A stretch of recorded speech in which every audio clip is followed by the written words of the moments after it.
శుక్లాంబరధరం విష్ణుం శశివర్ణం చతుర్భుజం ప్రసన్నవదనం ధ్యాయేత్ సర్వవిఘ్నోపశాంతయే.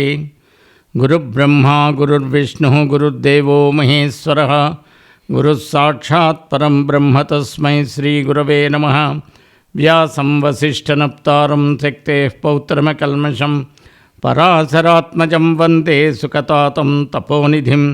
నారాయణం నమస్కృత్య నరం చైవ నరోత్తమం దేవీం సరస్వతీం వ్యాసం తతో జయముదీరయేత్. వసుదేవసుతం దేవం కంసచాణూరమర్దనం దేవకీ పరమానందం కృష్ణం వందే జగద్గురుం. భాగవత కథాసుతలు 164వ భాగానికి స్వాగతం సుస్వాగతం. కాళీయుని పడగలపై చిన్ని కృష్ణుడు అమోఘమైనటువంటి నృత్యం చేశారు. ఆ నృత్యం చేయడం వలన ఆ శ్రీకృష్ణ పాదస్పర్శ పాద తాడనానికి ఆ పడగల నుంచి విషం అలాగ కారిపోతూనే ఉంది. ఆయన శక్తి అంతా తగ్గిపోయింది. ఆ కాళీయుడు ఆయాసపడిపోతూ అలా ఊపిరి పీలుస్తూ అలా ఉన్నాడు. ఆ సమయంలో ఆ కాళీయుని యొక్క పత్నులు తమ పిల్లల్ని ఎదురుగుండా పెట్టుకుని శ్రీకృష్ణుణ్ణి ప్రార్థిస్తున్నారు. శ్రీకృష్ణుడికి సాష్టాంగ నమస్కారం చేశారు. చేతులతో లెంపలు వాయించుకున్నారు. చేసుకుంటూ స్తవం చేశారు. భాగవతంలో వ్యాస భగవానుడు పరమాద్భుతంగా వర్ణించినటువంటి స్తవం. ఓ పరమాత్మ శ్రీకృష్ణ, దుష్టులను శిక్షించడానికై నీవు అవతరించి ఉండు. కావున మహాపరాధి అయిన మా భర్తను నీవు ఇలా దండించుట చాలా సముచితము. నీవు శత్రువుల ఎడలను ఆత్మీయుల విషయమును ఎట్టి భేదభావం లేకుండా సమదృష్టి కలిగి ఉంటావు. వారు తమ తప్పులను తెలుసుకున్నట్లు వారి క్షేమము కోరియే నీవు శిక్షిస్తూ ఉంటావు. అపరాధి అయిన మా పతిని నీవిలా దండించడం నిజంగా మమ్మల్ని అనుగ్రహించటే. నీవు విధించిన దండన వలన దుష్టుల పాపములన్నీ నశిస్తాయి అని చెప్పి ప్రార్థిస్తున్నారు. ఈ ప్రార్థననే పోతనామాచ్యుల వారు అంటారు. పగవారి సుతులయందును పగయించుకలేక సమత పరగడి నీకుం పగ కలదే కలులను అడచుట జగదవనము కొరకు కాక జగదాధారా అని చెప్తున్నారు.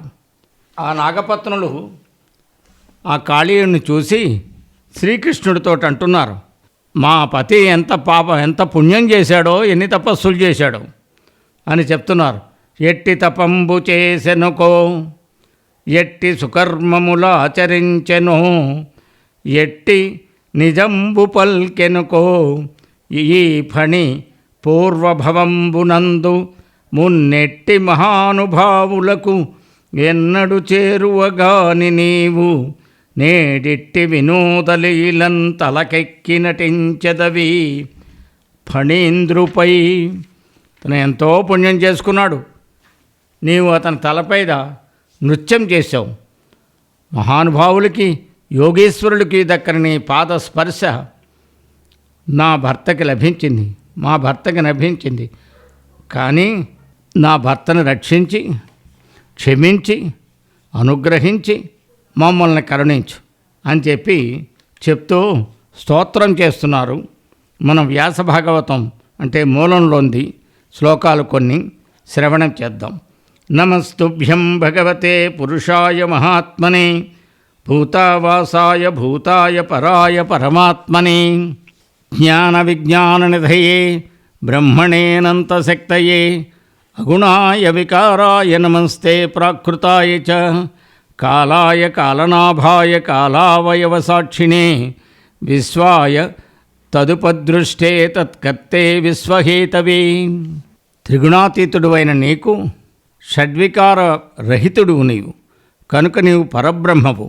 నీవు అనంత శక్తిమంతుడివై ప్రకృతిని ప్రవర్తింపచేస్తున్నావు. కావున నీవు ప్రకృతికి అతీతుడు, అప్రాకృతుడు.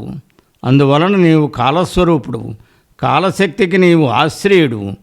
అనగా సృష్టి స్థితి లయములకు మూలమైన వాడవు. కాలనాభుడవు కూడా. కాలావయవములు అని వ్యవహరింపబడు సృష్టి స్థితి లయములకు నీవు సాక్షీభూతుడు. నీవు కాలావయవ సాక్షివి.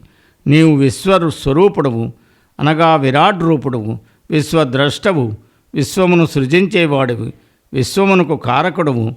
అట్టి నీకు నమస్కారములు అని చెప్తూ నమో అనంతాయ సూక్ష్మాయ కూటస్థాయ విపశ్చితే నానావాదానురోధాయ వాచ్యవాచక శక్తయే ప్రమాణమూలాయ కవయే శాస్త్రయోనయే ప్రవృత్తాయ నివృత్తాయ నిగమాయ నమో నమః.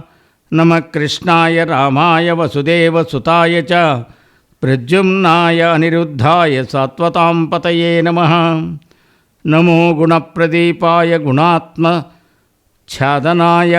గుణవృత్యుపలక్ష్యాయ గుణద్రష్టే స్వసంవిదే అవ్యాకృతవిహారాయ సర్వవ్యాకృతసిద్ధయే ఋషికేశ నమస్తేస్తు మునయే మౌనశీలిని అని ఎన్నో విధాల స్తుతించారు. ఆ స్తుతించి ఓ దయామయ, మేం మాత్రం మూఢులము, తామస ప్రవృత్తి గలవారం. మా తలంపులలో చేష్టలో దోషములుండుట సహజం. నీవు అనుగ్రహిస్తే మా నేరములే కావు.